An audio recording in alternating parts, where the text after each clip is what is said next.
Welcome to அதிரன்ஸ் home. நீங்கள் அதிரன்ஸ் ஹோமை first time பார்க்குறீங்களா? அப்போ மறக்காமல் சப்ஸ்கிரைப் பண்ணுங்கள். இந்த வீடியோ பிடிச்சிருந்ததுன்னா லைக் பண்ணுங்கள், ஷேர் பண்ணுங்கள், கமெண்ட் பண்ணுங்கள். அந்த பெல் பட்டனையும் தட்டி விட்டுருங்க. இன்றைக்கி நம்ம பார்க்க போகிற டிஷ் குட்டி டோனட். நம்ம ஒரு ஸ்டைலில் குட்டி பால் பன். பாருங்கள், இது ரொம்ப ரொம்ப சாஃப்டாக இருக்கும், சாப்பிட ரொம்ப டேஸ்டியாக இருக்கும். ஈஸியாக செஞ்சிடலாம், 3 minutes போதும். வாங்க எப்படி செய்யலாம்னு பார்க்கலாம். இதுக்கு தேவையான 1/2 கப் மைதா எடுத்துக்கலாம். இதோட 3/4 ஸ்பூன் அளவுக்கு பேக்கிங் பவுடர் எடுத்துக்கணும்.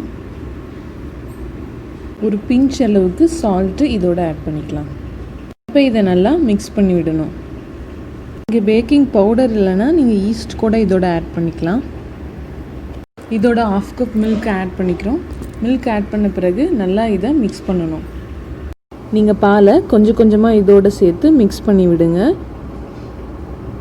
இதை நீங்கள் ரொம்ப நேரம் மிக்ஸ் பண்ணணும்னு அவசியம் இல்லை, கொஞ்ச நேரம் மிக்ஸ் பண்ணாவே போதும். இந்த மாதிரி கன்சிஸ்டன்சி வர வரைக்கும் மிக்ஸ் பண்ணணும். இதனோட கன்சிஸ்டன்சி கொஞ்சம் ஸ்டிக்கியாக தான் இருக்கும். அடுத்ததாக இந்த மாதிரி கோன் ஒன்று ரெடி பண்ணிக்கோங்க. அதுக்கு பாலித்தீன் கவரை ஸ்கொயர் ஷேப்பில் கட் பண்ணிக்கோங்க. அதுக்கப்புறம் இந்த கோனை நீங்கள் ரெடி பண்ணிக்கலாம். அங்கங்கே செல்லோ டேப்ஸ் யூஸ் பண்ணிக்கலாம் ஸ்டிக் பண்ணுறதுக்கு. இப்போ நம்ம இந்த மிக்ஸை எடுத்து நம்ம ஆல்ரெடி ரெடி பண்ணி வச்சுருக்க கோனில் உள்ளே போடணும். இந்த மிக்ஸை கோனுக்குள்ளே நீங்கள் ஸ்டஃப் பண்ணுறப்ப கொஞ்சம் கையில் ஸ்டிக்கியாக இருக்கும். நீங்கள் அதுக்கு பால் கொஞ்சம் கையிலையோ இல்லை ஸ்பூன்லேயோ தொட்டுக்கலாம். கோனில் மிக்ஸை ஃபில் பண்ணுறப்ப 3/4 ஃபில் பண்ணால் போதும், ஃபுல்லாக ஃபில் பண்ணாதீங்க. பாருங்கள், இப்போ நம்ம இதை ரெடி பண்ணிட்டோம். அடுத்ததாக பேனை அடுப்பில் வச்சு அதில் தேவையான அளவுக்கு ஆயில் போட்டுக்கோங்க. ஆயில் நல்லா ஹீட் ஆகிற வரைக்கும் வெயிட் பண்ணுங்கள். கோனை நீங்கள் ரெடி பண்ண உடனே நீங்கள் அதோட பாட்டம் போர்ஷனை கட் பண்ணி விட்டுருங்க. அப்போ தான் நீங்கள் மேலே ப்ரெஸ் பண்ண இந்த மாதிரி ஷேப்புக்கு நமக்கு ஆயிலில் அந்த மாவு விழும். நீங்கள் அந்த மிக்ஸை ஆயிலில் கட் பண்ணி விடுறப்ப சிசரில் ஒட்டாமல் வரத்துக்கு அது மேலே கொஞ்சம் ஆயிலோ நீங்கள் பாலையோ தடவிக்கலாம். அப்போ நல்லா ஒட்டாமல் வரும், ஈஸியாக நீங்கள் கட் பண்ணலாம்.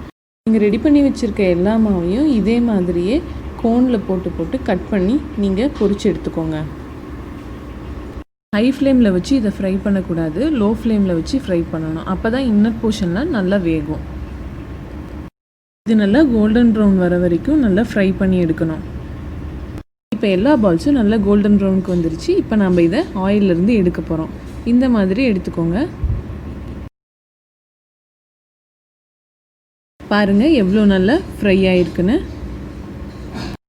கோனில் வேணாம், கொஞ்சம் டஃப்பாக இருக்குது அப்படின்னு ஃபீல் பண்ணிங்கன்னா நீங்கள் கையில் இந்த மாதிரி பால்ஸ் மாதிரி எடுத்து ஆயிலில் போட்டுக்கலாம். கையில் மாவு ஒட்டாமல் இருக்க கொஞ்சம் ஆயில் நீங்கள் தடவிக்கலாம். அப்படி இல்லைன்னா கொஞ்சம் பானியும் நீங்கள் கையில் தடவிக்கலாம்.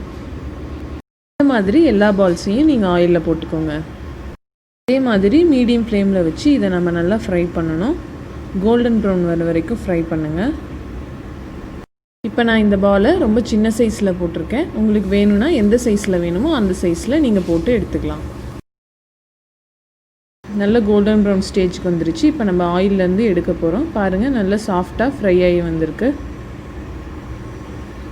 இப்போ நம்ம இதை 3 விதமாக கோட் பண்ண போகிறோம். அதுக்கு பவுடர் பண்ண சுகரு, மெல்டட் சாக்லேட்டு, அப்புறம் சக்கரைப்பாகு.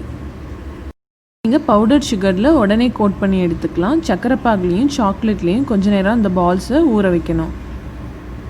பாருங்கள், ரொம்ப டேஸ்டியான சிம்பிளான குட்டி டோனட், அதாவது குட்டி பால் பன் ரெடி ஆகிடுச்சு. எவ்வளோ சாஃப்டாக இருக்குன்னு பாருங்கள். இந்த ஸ்நாக் எல்லாருக்கும் ரொம்ப பிடிக்கும், முக்கியமாக கிட்ஸுக்கு ரொம்ப பிடிக்கும். ஸோ ட்ரை பண்ணி பாருங்கள். இந்த வீடியோ பிடிச்சிருந்ததுன்னா லைக் பண்ணுங்கள், ஷேர் பண்ணுங்கள், கமெண்ட் பண்ணுங்கள். மறக்காமல் சப்ஸ்கிரைப் பண்ணிவிடுங்க.